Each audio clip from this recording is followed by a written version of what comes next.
Assalamualaikum warahmatullahi wabarakatuh.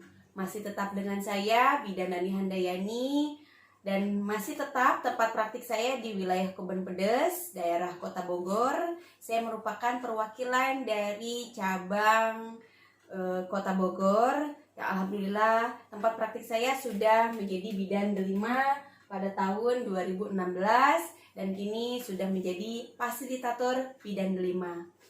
Awal mula saya berpraktik memang menjalankan praktik mandiri bidan ini sungguh luar biasa, yang merupakan sebuah profesi yang bersyukur banget bisa membantu banyak orang yang bisa kita bantu itu tidak satu orang, akan tetapi dua sekaligus, ibu dan janin yang harus kita lakukan pertolongan persalinan diantaranya ya.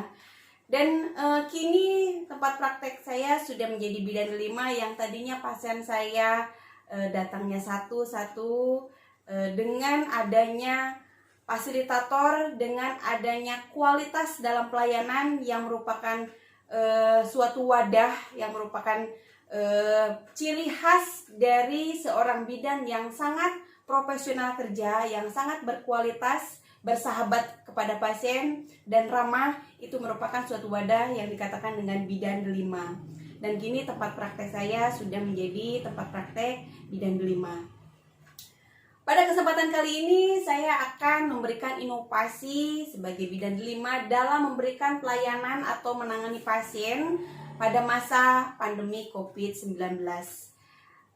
Baik, saya akan mempresentasikan bagaimana inovasi terkini sebagai seorang bidan, apa saja yang harus kita lakukan. Di antaranya ada 3 bagian protokol kesehatan yang harus kita jalankan. Yang pertama yaitu kepada pasien, yang kedua yaitu kepada kita sebagai tenaga kesehatan, dan yang terakhir adalah penapisan COVID-19 ini. Bagaimana sih caranya kita melakukan screening atau penapisan pada pasien yang memang sudah terjangkit COVID-19. Pertama yang saya akan utarakan yaitu protokol kesehatan kepada pasien di praktek mandiri bidan pada saat kita berpraktik, yaitu sarana yang harus kita miliki yaitu tempat cuci tangan dengan menggunakan sabun di atas air mengalir ya. Jadi sebelum pasien itu masuk harus melakukan cuci tangan di depan, karena itu merupakan sebuah keharusan atau protokol kesehatan yang wajib sekali dilakukan oleh seorang pasien. Yang kedua yaitu menggunakan masker. Ya, masker ini sangat sekali bermanfaat bagi seluruh semua masyarakat. Yaitu masker bisa melindungi pasien itu sendiri, masker bisa melindungi bidan, dan masker bisa melindungi semuanya. Ya. Yang ketiga yaitu tidak berjabat tangan, bahkan berpelukan. Itu sangat tidak boleh, karena di masa pandemi COVID ini penularan sangat rentan sekali dengan berjabat tangan, bahkan dengan berpelukan. Kemudian menerapkan jaga jarak. Bagusnya sih kurang lebih 2 meter, minimalnya adalah 1 meter. Yang kelima adalah tidak berdesakan ketika masuk ke tempat praktik, sehingga harus ada tempat yang memang bisa membuat pasien itu tidak mengantri atau tidak berdesakan ya. Itu adalah protokol kesehatan yang harus dijalankan oleh seorang pasien atau klien atau sahabat bunda sekalian ketika datang ke tempat praktik bidan. Dan yang kedua adalah protokol kesehatan, bagaimana caranya kita sebagai seorang bidan harus melindungi diri kita sendiri terhadap atau pada masa pandemi COVID-19 ini. Di antaranya yang pertama yaitu menerapkan cuci tangan sebelum dan sesudah melakukan tindakan pelayanan. Bahkan ini pun sebelum masa pandemi ini wajib dilakukan oleh kita sebagai tenaga kesehatan ya. Yang kedua adalah menggunakan APD. Di antaranya ada hazmat. Ini saya memiliki hazmat. Hazmat ini wajib dipakai pada saat melakukan pelayanan. Hazmat termasuk dengan untuk kaki juga sudah tersedia di sini. Kemudian face shield ini harus digunakan. Kemudian jangan lupa sebelumnya menggunakan masker dulu. Masker itu boleh dipakai masker yang untuk tenaga kesehatan atau masker kain, karena kita menggunakan setiap hari, jadi boleh dipakai apapun. Kemudian menggunakan sarung tangan, yang terakhir adalah menggunakan sepatu boot, ya. Nah, yang ketiga adalah tetap selalu menjaga jarak antara bidan dengan pasien, kurang lebih 1 meter minimalnya atau baiknya 2 meter.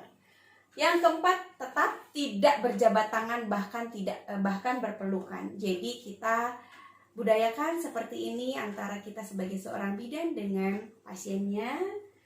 Yang kelima adalah memberikan jadwal menggunakan medsos, atau WhatsApp, agar tidak datang bersamaan dengan pasien lain dan tidak berdesakan. Ini sangat baik sekali buat kita sebagai bidan atau tenaga kesehatan.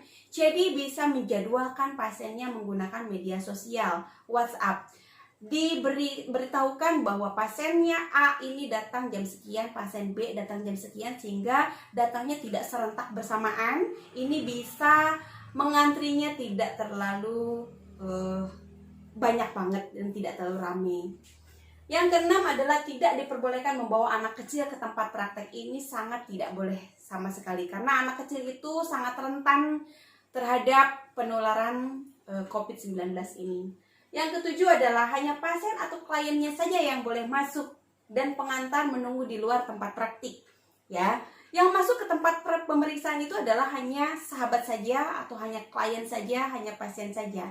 Jadi yang mengantar itu hanya bisa menunggu di luar saja, sehingga itu akan menjadi aman, nyaman, kita pun akan menjadi safe, ya. Yang kedelapan adalah mempersingkat konseling, dan konseling ini bisa diberikan via medsos, WhatsApp, Facebook, Instagram, dan lain sebagainya. Itu akan lebih mempermudah kita dalam memberikan konseling. Jadi ketika pasien datang itu tidak berlama-lama untuk kontak langsung dengan kita sebagai tenaga kesehatan, dan kita berikan keleluasaan terhadap pasien ini. Berikanlah nomor WhatsApp yang memang bisa digunakan untuk konseling agar pasiennya lebih nyaman, interaksi agar pasiennya nyaman, bisa komunikasi langsung dengan bidannya, dan itu akan menjadi terbaik dalam memberikan konseling terhadap pasien. Yang kesembilan adalah melakukan penapisan COVID-19 kepada pasien yang berkunjung ke tempat praktik. Nah, mau tahu seperti apa penapisan itu? Dalam 2 minggu terakhir ke belakang, kita tanyakan apakah pasien tersebut itu ada demam, ada batuk atau pilek, ya. Dan ini jika demamnya tinggi di atas 38 derajat Celcius, maka kita harus berikan penapisan atau protap langsung dan dirujuk ke tempat yang memang rumah sakit menerima screening pasien COVID-19. Kemudian apakah pasien itu pernah berpergian atau perjalanan ke luar negeri yang memang wilayahnya terjangkit COVID-19, atau di wilayahnya itu memang wilayah zona merah. Nah, itu harus kita tanyakan kepada pasien agar kita bisa memberikan screening secara langsung, dan penapisan di awal harus bisa segera dilaksanakan. Tindakan untuk pasien yaitu yang pertama adalah langkahnya cuci tangan, kemudian jaga jarak, kemudian menggunakan masker medis, ya. Dan jika yang harus dilakukan tindakannya buat petugas kesehatan, yaitu untuk di rumah sakit, ruangan untuk pasien itu harus berjaraknya 1 meter, dan ruangan itu harus sebaiknya adalah satu tempat itu 1 pasien, sehingga tidak banyak kapasitasnya, jadi betul-betul terpisah antara satu pasien dengan pasien yang lain. Yang ketujuh, setelah melakukan pemeriksaan, alangkah baiknya menggunakan hand sanitizer sebagai desinfektan pada sarung tangan. Ini kan menggunakan sarung tangan, jadi setelah melakukan pemeriksaan wajib menggunakan hand sanitizer agar sarung tangannya itu tetap steril lagi atau sudah dilakukan desinfektan lagi, ya.